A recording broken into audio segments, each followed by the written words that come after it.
I pulled into the parking lot of the Detroit water treatment plant at 10:30, 20 minutes before my shift started. The facility looked exactly like every industrial complex I'd ever seen.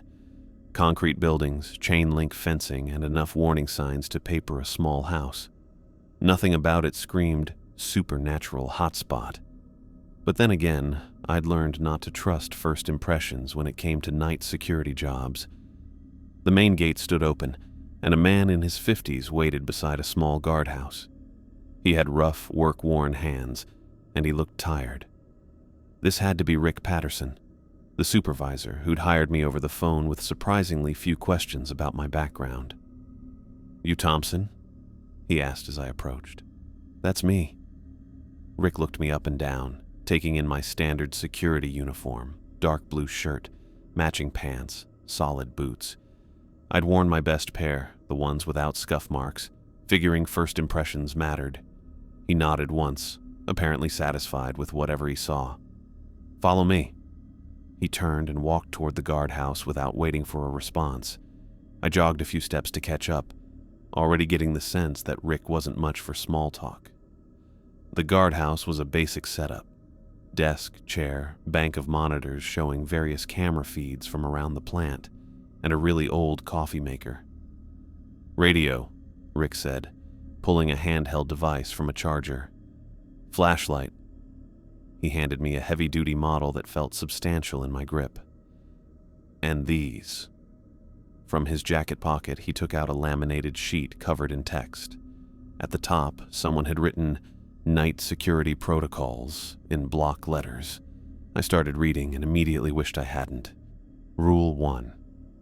At exactly 1 a.m., a man in a dark suit will appear on the high catwalk above the main treatment tanks. He will stand still and look straight ahead. Do not look at him for more than 5 seconds. Do not attempt to communicate with him. He will disappear at 1:43 a.m. My eyes moved to the second rule before my brain fully processed the first one. Rule 2. From 2:05 to 2:07 a.m., you will hear high-pitched giggling from the control room. A woman in a white dress will be sitting in the supervisor's chair with her back to the window. Do not enter the control room during this time. Do not attempt to see her face. The coffee maker bubbled behind me, but it sounded like distant thunder. I kept reading. Rule 3. At exactly 2:25 a.m., a deep mechanical noise will come from the basement level. This will last precisely 1 minute. Do not investigate the source. Do not go to the basement during this time. Rule 4. If you encounter a man floating face down in the primary clarifier tank, wearing what appears to be work clothing, do not attempt rescue. He will begin crying loudly. When the crying turns to screaming, leave the area immediately. Rule 5. A woman may appear at the gate window between 2:30 and 2:52 a.m. She will stand perfectly still and watch you. Acknowledge her presence with a single nod, then continue your rounds. Do not approach the window. Rule 6. If a small girl in a yellow dress approaches you and gestures for you to follow, you must comply. She will lead you to something important. Refusing to follow her will result in death. At the bottom of the sheet, someone had added a final note in red ink. Breaking any of these rules will result in your death. Previous guards who violated protocols were found dead on site. No exceptions. I read through the list again, hoping the words would change into something that made sense. They didn't. If anything, the second reading made it worse. The specificity of the times, the casual mention of death, the strange rules that seemed impossible to understand. "Is this some kind of joke?" I asked, looking up at Rick. His expression hadn't changed. No hint of amusement, no suggestion that this was some elaborate prank for the new guy. He just watched me with those tired eyes, waiting. "The job pays triple normal security wages," he said. "There's a reason for that." "Because of this?" I held up the laminated sheet. "Because of floating dead guys and giggling women? Because you'll earn every penny?" I started to ask another question, but Rick held up a hand. "First night's always the hardest. After that, you either quit or you learn to work around them. Most quit. Around what exactly? Rick turned toward the door. Your shift starts in 15 minutes. Radio check every hour on the hour. Don't leave the property until sunrise. And Thompson? I waited. Follow the rules, all of them, exactly as written. He walked out of the guardhouse, leaving me alone with the monitors, radio, flashlight, and 6 rules that read like a survival guide for a place that shouldn't exist. Through the window, I watched him get into his pickup truck and drive off, his taillights fading as he headed into Detroit. I sat down in the desk chair and read the rules again. Then I checked my watch. 10:47 p.m. In a little over 2 hours, according to this sheet, a man in a suit would show up on a catwalk and stand completely still for exactly 43 minutes. And apparently, looking at him too long would be the last mistake I ever made. The coffee maker finished with a final burp. I poured myself a cup and stared at the laminated sheet, wondering what I'd gotten myself into.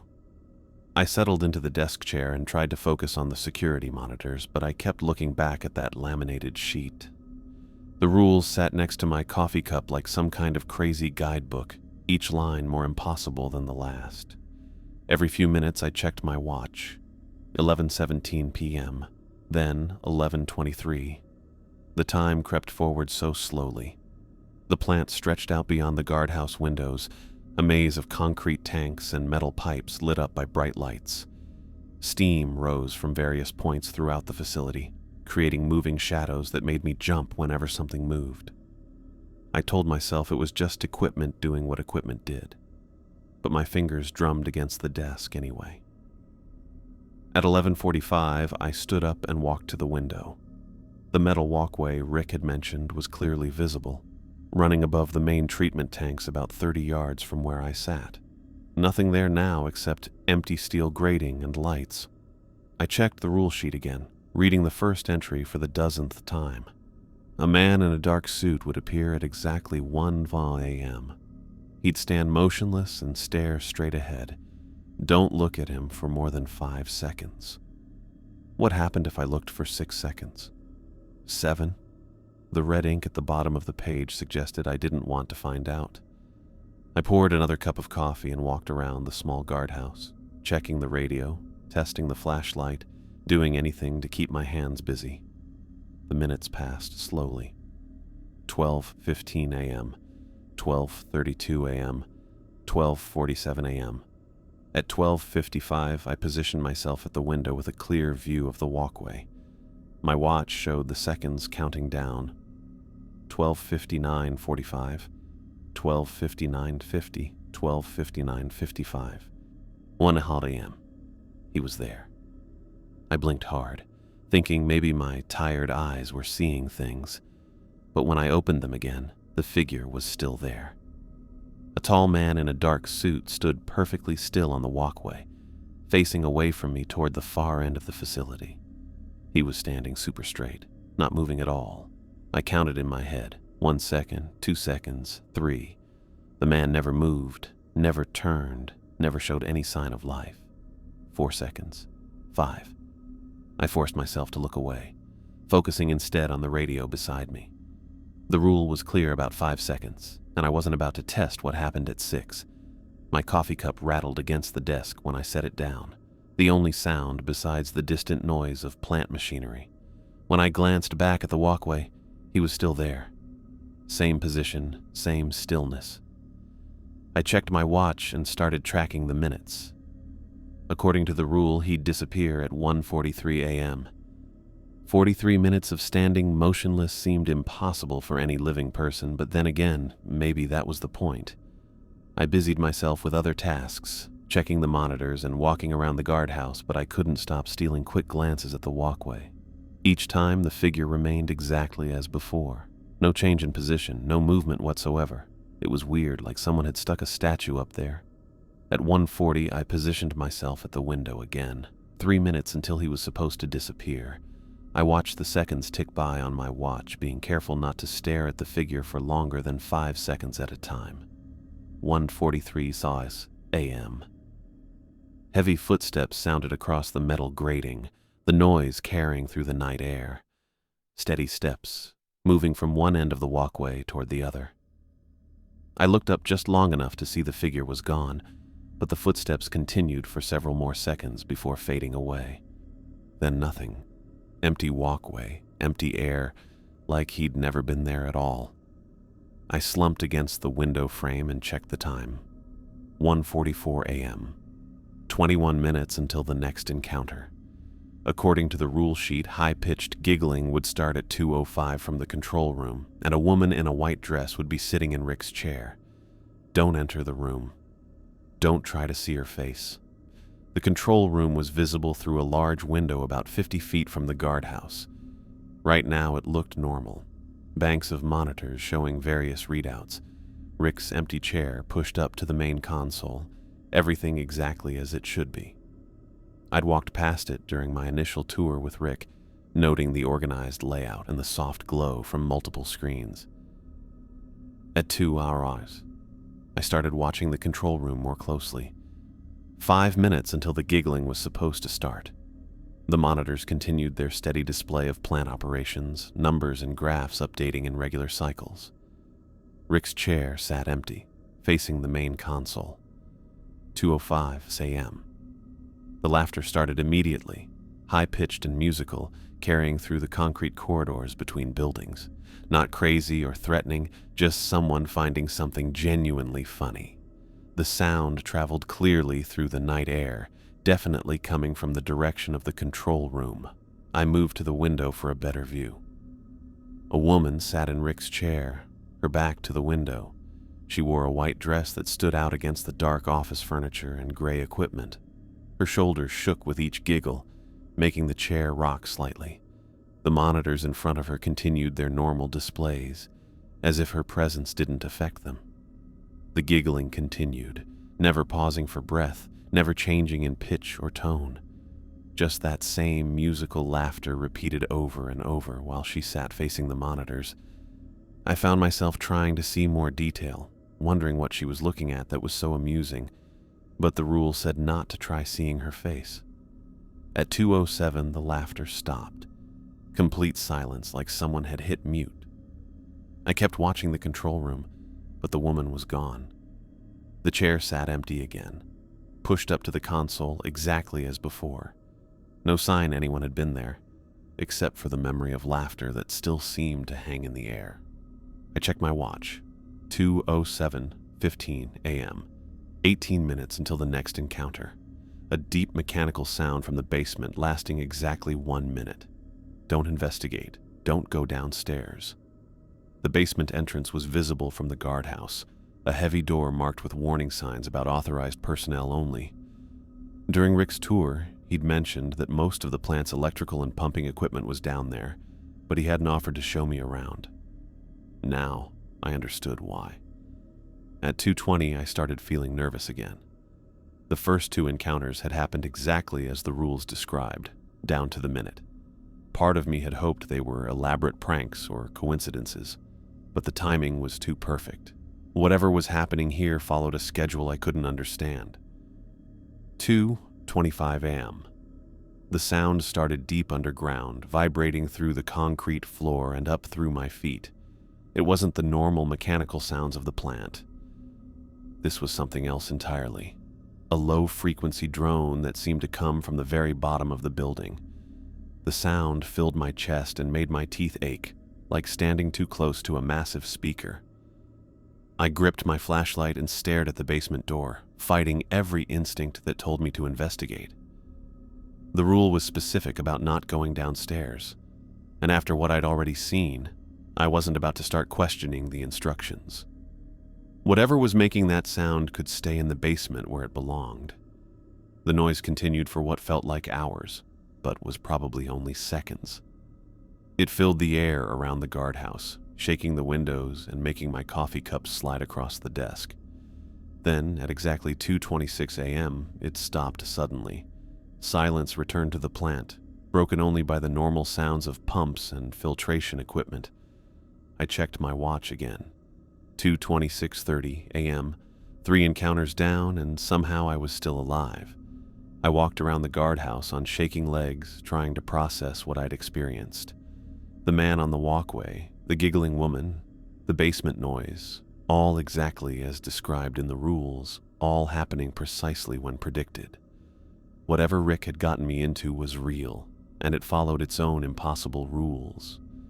3 more rules remained on the sheet. A man floating in the primary clarifier tank. A woman at the gate window. A little girl in a yellow dress who I'd have to follow or die. The night was far from over, and I was beginning to understand why the job paid triple normal wages.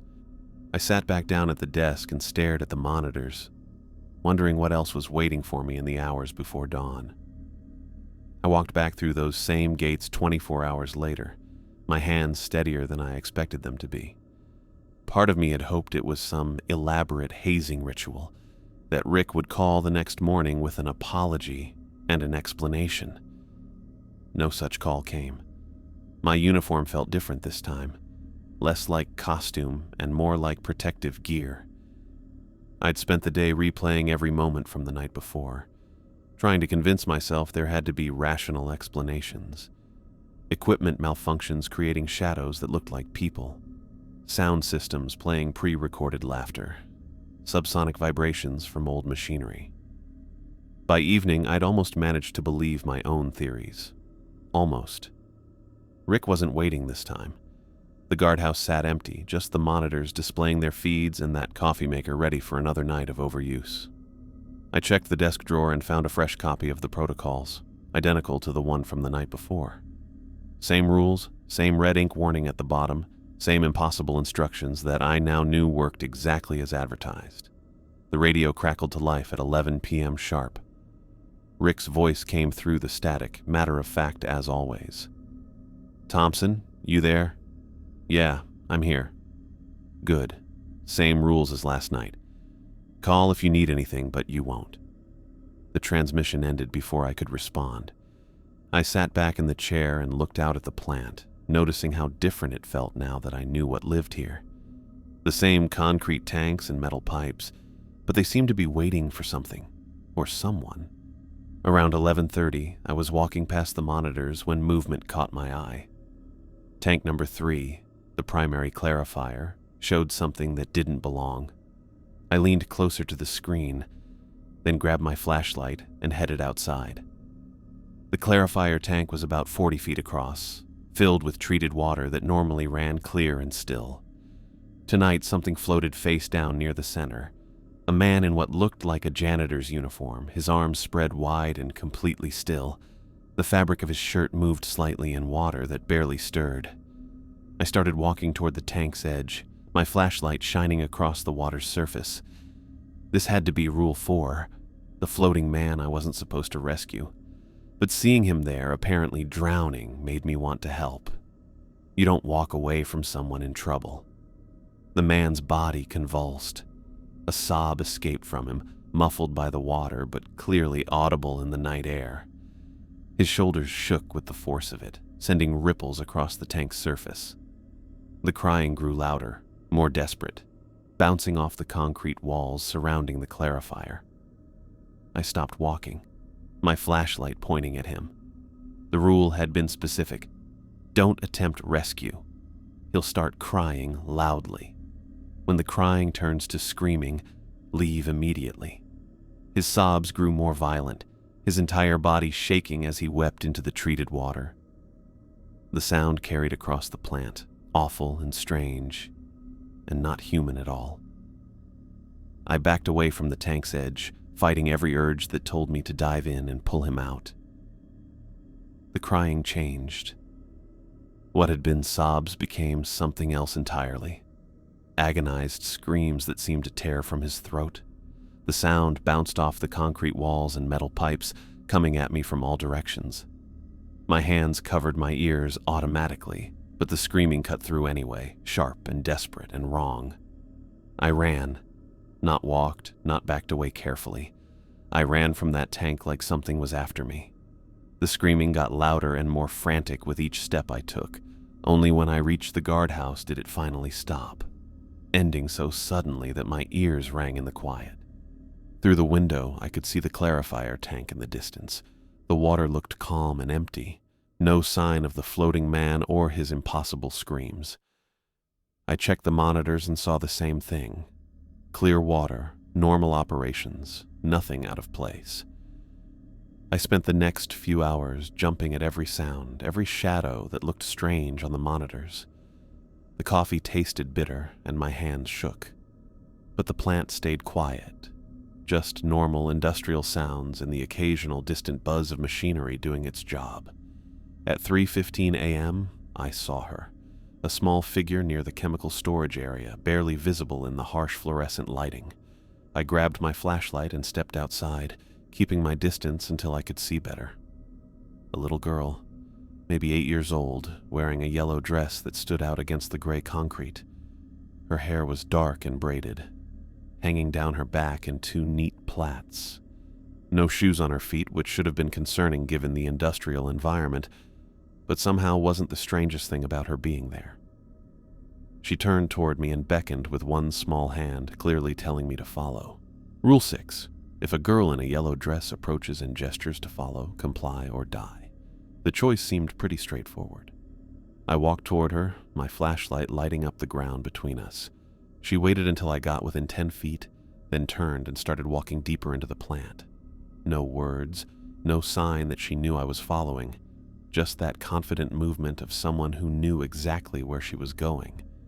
She led me through passages I hadn't noticed before, narrow gaps between massive pipes and treatment equipment. The plant was huge around us, all concrete and steel and humming machinery. She moved without hesitation, her bare feet silent on the metal grating and concrete surfaces. We stopped at a maintenance panel I'd walked past dozens of times during my first night. She pointed at it with one small finger, then stepped back and watched me with dark eyes that seemed older than she looked. The panel looked the same as dozens of others throughout the plant, gray metal with standard industrial markings and a simple latch. I opened it. Behind the usual tangle of wires and circuit breakers, something had been hidden. Wrapped in what looked like oiled cloth and tucked into the back corner was a small object about the size of my palm. I pulled it out carefully, unwrapping layers of protective fabric until I found what was inside. An old brass key, tarnished with age, but still solid. Strange markings covered its surface. Not quite letters, not quite symbols, but something that looked deliberate and important. When I looked up from the key, the girl was smiling at me. The first expression I'd seen from her, genuine and pleased, like I'd passed some kind of test. Then she was gone, not fading or disappearing gradually, just there one moment and gone the next. I stood alone beside the maintenance panel, holding a brass key that had no business existing in a modern water treatment plant. Whatever door this key opened, I had the feeling I'd be finding out soon enough. I waited by Rick's pickup truck, holding the brass key in my fist for the past 3 hours. The parking lot was empty around me except for a few early arrivals from the day shift, their cars pulling through the gates as the facility got ready for another normal morning. Nothing normal about my morning, though. I'd spent the rest of my shift turning that key over and over, running my fingers across those strange markings, trying to understand what the girl in the yellow dress had led me to find. Rick's truck pulled into his usual spot at 6:45, the engine ticking as it cooled in the morning air. He climbed out slowly and stopped when he saw me standing beside his driver's door. Thompson. He nodded like finding an employee waiting in the parking lot was perfectly normal. How'd the second night go? I held up the key, showing it under the parking lot lights. I think you already know. Rick's expression didn't change, but his eyes locked onto the key with recognition. It confirmed every suspicion I'd had these past 2 nights. No surprise, no confusion, just the look of someone seeing exactly what they expected to see. Where'd you find it? Maintenance panel near the chemical storage. Girl in the yellow dress led me right to it. I stepped closer, tired of dancing around whatever was really happening here. You want to tell me what this opens? Or should I keep playing guessing games until something kills me? Rick reached out and took the key from my hand, turning it over with practiced familiarity. His calloused fingers traced the markings along its surface, and I caught something in his expression that might have been relief. "Plant was built in 1952, he said, handing the key back to me. City needed water treatment. Found a good spot with the right elevation and soil composition. Problem was, there was already something here." A delivery truck rumbled past us toward the loading dock, its driver waving at Rick through the cab window. Rick waved back like we weren't discussing supernatural entities and mysterious keys in a parking lot. "Cemetery," I said. It wasn't really a question. "Small one. Family plots mostly. Some going back to the 1800s, when this was all farmland." Rick leaned against his truck's hood, the metal creaking under his weight. "City relocated what they could find. But you know how these things go. Records get lost. Markers disappear. Families move away or die out. They moved maybe half the graves to the municipal cemetery across town." I thought about the 6 entities I'd encountered, each with their own schedule, their own pattern of behavior. What about the rest? Left where they were. Figured nobody would know the difference, and it was cheaper than proper relocation. Rick's voice carried the matter-of-fact tone he used for everything, like discussing disturbed burial grounds was no different from talking about pump maintenance. "Poured the foundation right over the top. Been that way for 70 years. I held the key in my hand. I understood now why the girl had led me to it, why she'd smiled when I found it. This wasn't just some random object hidden in a maintenance panel. "The entities," I said. "They're the people who got left behind. Displaced souls, yeah. Been following the same patterns since the plant opened. Same times, same places, same behaviors." Rick straightened up and checked his watch, noting the increasing activity around us as more day shift workers arrived. "They're not malicious, Thompson. Just stuck. Can't move on because they're separated from what they need." 2 maintenance workers walked past us toward the main entrance, their conversation about weekend plans mixing with the sound of hydraulic pumps starting up for the day. Normal plant operations continuing while we discussed the supernatural residents nobody else seemed to know about. "The key opens what exactly?" "Maintenance tunnel. Runs from the basement level down to where the original burial ground was." Rick's eyes met mine, and I saw something there I hadn't noticed before. Not just tiredness, but the weight of someone who'd been carrying knowledge he couldn't share. "Been sealed since construction finished, but the key still works." I turned the brass object over in my hand, examining those strange markings that seemed to shift depending on how the light hit them. "And you're telling me this because?" "Because tonight's your 3rd night, and things are going to change." Rick pushed away from his truck and started walking toward the plant entrance, expecting me to follow. "One of them is going to break pattern, show you what needs to be done." We walked past the guardhouse where I'd spent 2 nights learning that impossible things operated according to their own precise schedules. The building looked smaller in daylight, less significant, but I knew how different it felt when those monitors showed things that shouldn't exist. "What kind of task?" "Can't tell you that. Has to happen naturally, or it doesn't work." Rick stopped at the main entrance and turned to face me. "But if you complete it, they'll leave you alone. All of them. No more appearances, no more rules to follow. Plant goes back to being a normal security job." The morning shift was walking past us now.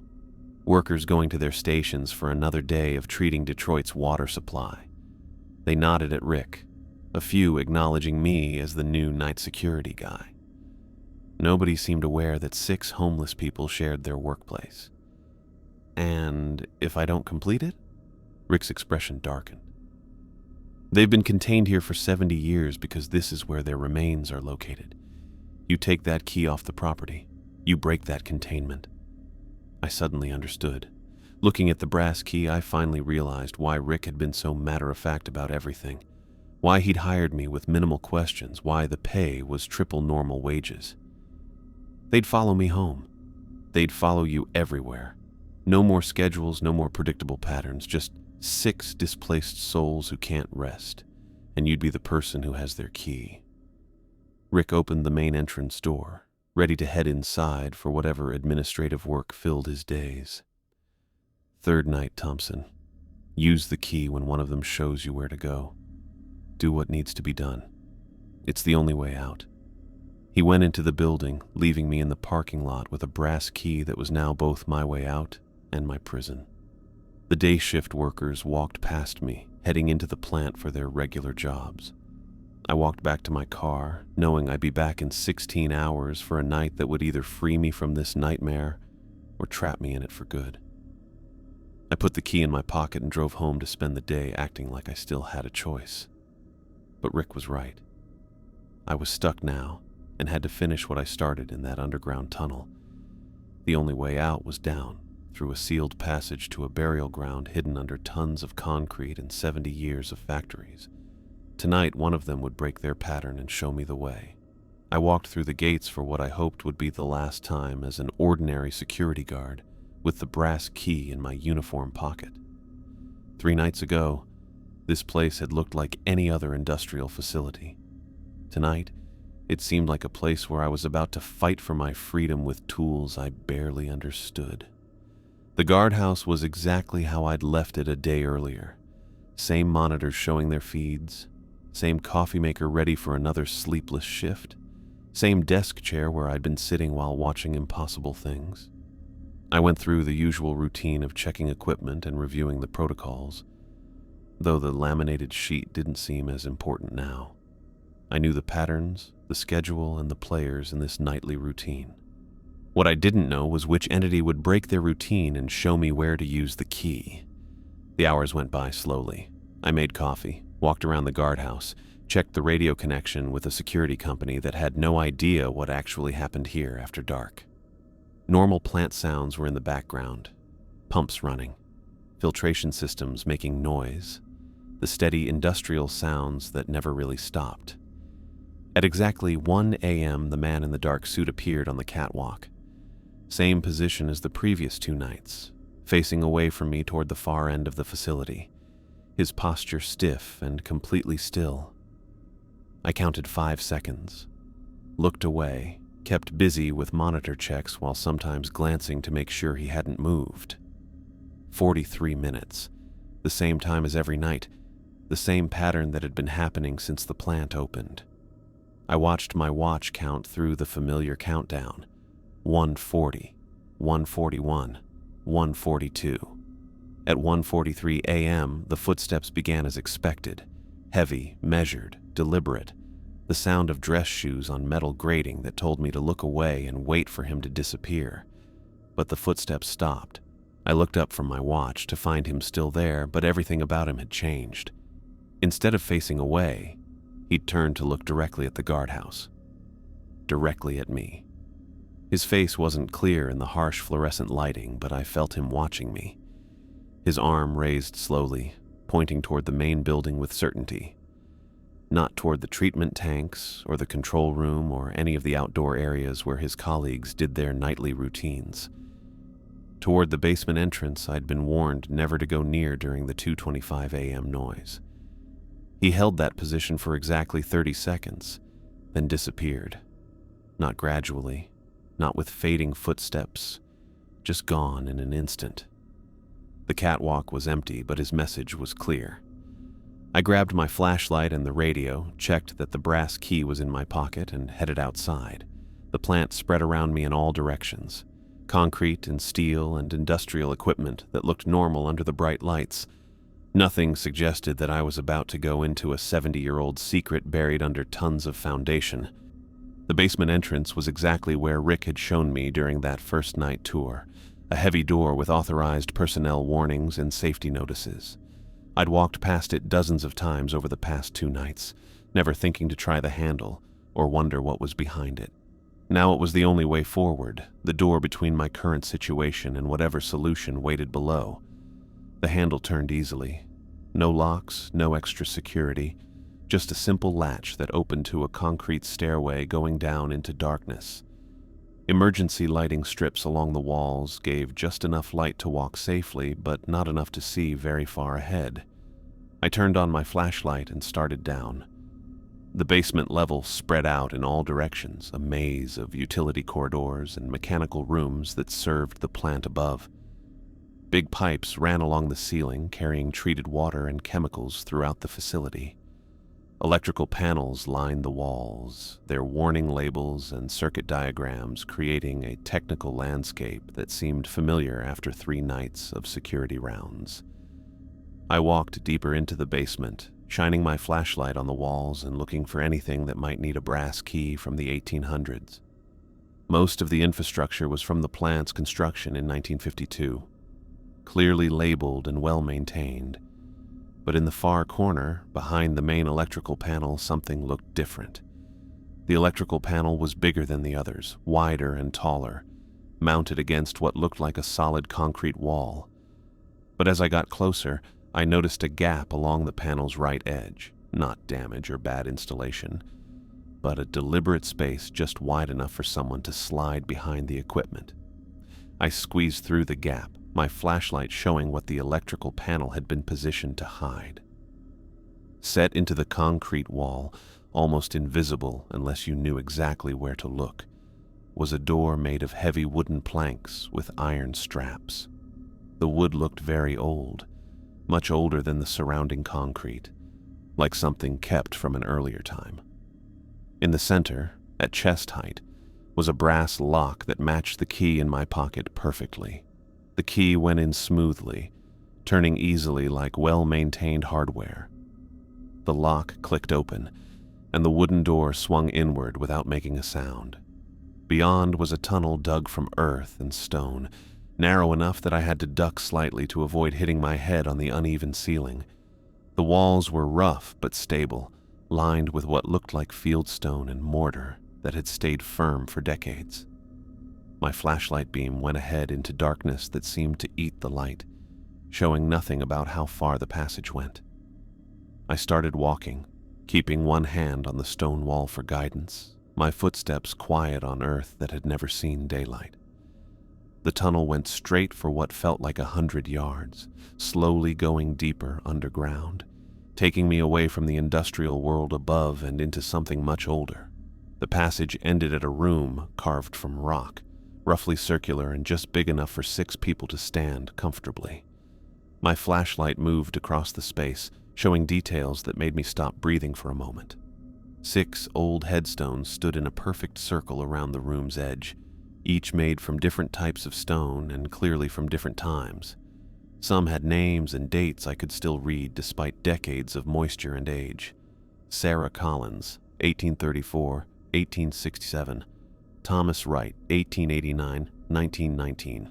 Little Mary Sullivan, 1920, 1928. Others had worn smooth, their writing lost to time but still looking dignified and serious. In the center of the circle was an old wooden box, its brass corners green with age but still solid. The lid wasn't locked, opening easily when I touched it to show contents that caught my flashlight beam. 6 objects rested in faded velvet lining, each clearly personal and important to someone who'd been buried nearby decades ago. A gold wedding ring worn thin by years of use, with initials too small to read in the dim light. A child's toy, a small wooden horse painted in bright colors that had faded but not completely disappeared.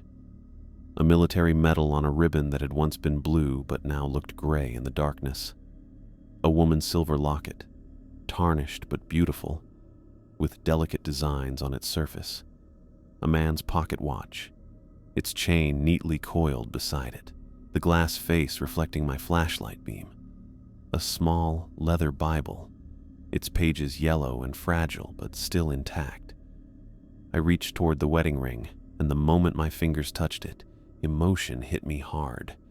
Love so deep I could barely breathe, followed immediately by loss so strong it left me gasping. Not my feelings, someone else's, someone who'd treasured this simple band of gold and couldn't stand to be separated from it even in death. The wooden horse carried different feelings, pure joy mixed with sadness.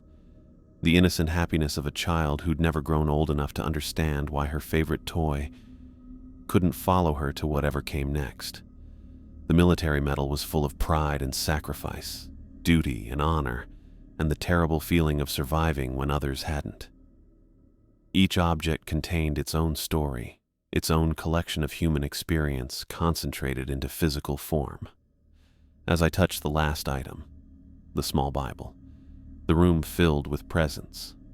They appeared around me like morning mist becoming solid, the 6 entities I'd watched from a distance for 3 nights. But seeing them here, in this place that had always been theirs, they looked different. Not scary or supernatural, just sad and grateful and finally complete. The man in the dark suit stood beside the headstone marked Thomas Wright, his stiff posture relaxing as he reached for the pocket watch. When his fingers closed around it, he smiled, the first expression I'd seen from him, and nodded once in my direction. A gesture of thanks, of acknowledgement, of peace, long delayed, but finally found. The woman in the white dress picked up the silver locket with shaking hands, pressing it to her chest like she was hugging an old friend. Her giggling had stopped completely, replaced by a calm that changed her whole appearance. She was beautiful, I realized, when not trapped in endless repetition of sounds that had once made her happy. The little girl in the yellow dress took her wooden horse with the same respect I'd seen adults show toward valuable artifacts. She hugged it close, her dark eyes bright with happiness as she looked up at me. No longer a guide leading someone to a task, just a child reunited with her most treasured toy. One by one, they faded away, not disappearing suddenly, but finishing something that had been interrupted 70 years ago when concrete and progress buried them under industrial development. The room grew quiet, empty of everything except 6 headstones and an old wooden box that no longer held anyone's treasures. I sat there for a long time, my flashlight moving across stone and earth that had finally served their purpose. The brass key felt different in my pocket now, lighter, just an old piece of metal that had opened the only door it was ever meant to open. Above me, the water treatment plant continued working, processing thousands of gallons of water while 6 displaced souls finally, quietly, went home. I walked up the stone steps slowly. I was tired from everything, especially seeing those 6 souls finally find peace. The brass key in my pocket was just normal now, not warm anymore. Just an old piece of metal that did what it needed to do. The basement seemed regular now, nothing special like it was an hour ago. The utility corridors and mechanical rooms were just what they looked like. Parts of a water treatment plant, with nothing more interesting than pipes, electrical panels, and the steady noise of equipment keeping Detroit's water flowing. I squeezed back through the gap next to the electrical panel and saw that the wooden door had closed itself. Not in any weird way, just shut like it didn't need to stay open anymore. The wall looked normal again, with no sign it had ever hidden anything behind it. The main level looked familiar after 3 nights of security rounds, but felt totally different. The treatment tanks, control room, and walkway were all still in the same places, but that creepy feeling was gone. No more feeling watched, no more waiting for scheduled appearances, no more worry about what would happen at midnight. I headed back to the guardhouse as morning lights started showing across the facility. Day shift workers would arrive soon, starting their normal workday with no clue what had just ended underneath them. Rick's pickup truck was in its usual spot with the engine cooling down. I didn't hear him pull up because of my footsteps on the concrete, but I wasn't surprised to see him waiting. He was standing by the guardhouse entrance in his regular work clothes, holding a thermos of coffee that was steaming in the cool morning air. "Thompson." He nodded as I approached, the same matter-of-fact greeting he'd used every day, but with something different in his expression. Relief, maybe, or the satisfaction of someone who'd finally seen a long-standing problem resolved. "It's done," I said, pulling the brass key from my pocket and offering it to him. Rick looked at the key briefly, then handed it back. "Keep it. Belongs to you now, same as the job." He took a sip from his thermos and leaned against the guardhouse wall. You completed something that 4 previous guards either refused to do or couldn't figure out. 4 guards. I thought about the red ink warning at the bottom of the protocol sheet, about Rick's certainty that rule breakers ended up dead. What happened to them? 2 quit after the first night, couldn't handle what they saw, decided no amount of money was worth it. Rick's voice carried the practical tone he used for everything, like discussing failed employees was no different from talking about broken equipment. Third one made it through 2 weeks, then tried to take the key home with him, found him in his apartment, dead of what the coroner called a heart attack. No signs of trauma, just stopped breathing. The 4th guard was someone I didn't want to hear about, but Rick continued anyway. Last one decided the entities were demons or evil spirits, brought in a priest and holy water and tried to perform an exorcism. Rick shook his head slowly. Found him floating in the primary clarifier tank the next morning, same tank where you saw the crying man. I looked back toward the treatment facility, understanding now why Rick had been so specific about following the rules exactly as written. The entities weren't malicious, but they were desperate. 70 years of being separated from what they needed had made them protective of their patterns, their schedules, their carefully maintained routines. They were just trying to get back to their belongings, I said. Souls who got left behind when the cemetery was relocated. Construction crews moved the headstones and whatever bodies they could find, but personal effects got buried with the original graves. Rick finished his coffee and screwed the cap back onto his thermos. Those 6 items you found, they were buried with people who couldn't let go, who needed their treasures to move on to whatever comes next. The morning shift was starting to arrive now, cars pulling through the gates as workers prepared for another day of treating municipal water. Normal people with normal jobs who would spend 8 hours maintaining pumps and monitoring chemical levels without ever knowing that their workplace had been haunted for 7 decades.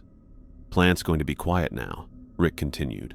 No more scheduled appearances, no more rules to follow, just regular security work, checking doors, watching monitors, making sure nobody steals copper pipes or dumps chemicals where they shouldn't. That sounded almost boring after 3 nights of supernatural encounters with precise timing and life-threatening consequences. I realized I'd grown accustomed to the adrenaline, the constant awareness that something impossible was about to happen exactly when the protocol sheet said it would. But other things happen here sometimes, Rick added, his tone suggesting this wasn't entirely good news. Ground's been disturbed, foundation's been poured over burial sites, and occasionally something new turns up. Different spirits, different problems. Usually not as organized as the 6 you just helped, but they need handling. I understood what he was offering before he said it directly. You want me to stay on permanently. Head of night security, substantial raise, full benefits, job's yours if you want it. Rick pushed away from the wall and headed toward his truck. Plant needs someone who can deal with supernatural situations without running away or trying to fight what can't be fought.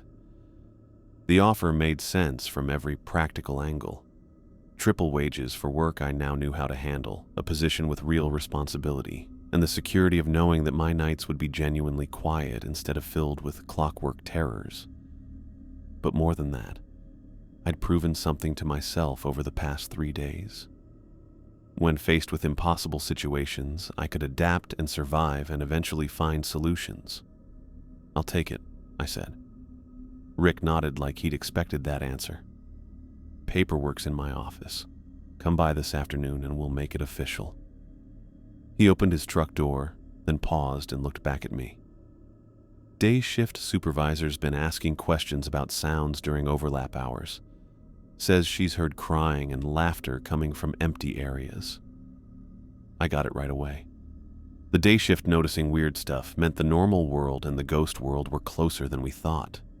What I learned from those 6 ghosts might come in handy now. She hear anything specific?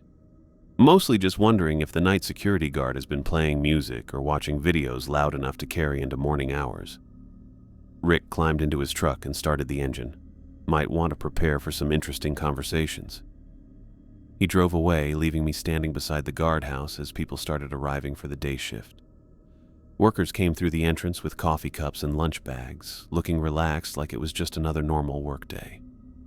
The treatment plant buzzed with regular activity, processing thousands of gallons of city water with no hint that anything weird had happened there. The brass key was in my hand. The bad part was over. No more protocol sheets, no more scheduled appearances, no more timing meetings with lost souls. But as I walked to my car, I knew my job was just starting. The plant needed someone who understood that impossible things follow their own rules. Someone who could handle weird situations the same practical way Rick fixed equipment. More ghosts would show up eventually because of the disturbed ground and all the strange stuff that had happened at this place where the living and dead crossed paths. I put the key in my pocket and headed home to sleep before coming back this afternoon to sign the papers, making me the official keeper of a water treatment plant built over a hidden cemetery. The 6 ghosts were at peace now, but Detroit's pipes and buildings had plenty of old secrets and forgotten graves. My phone would probably ring again soon, but next time I'd be ready.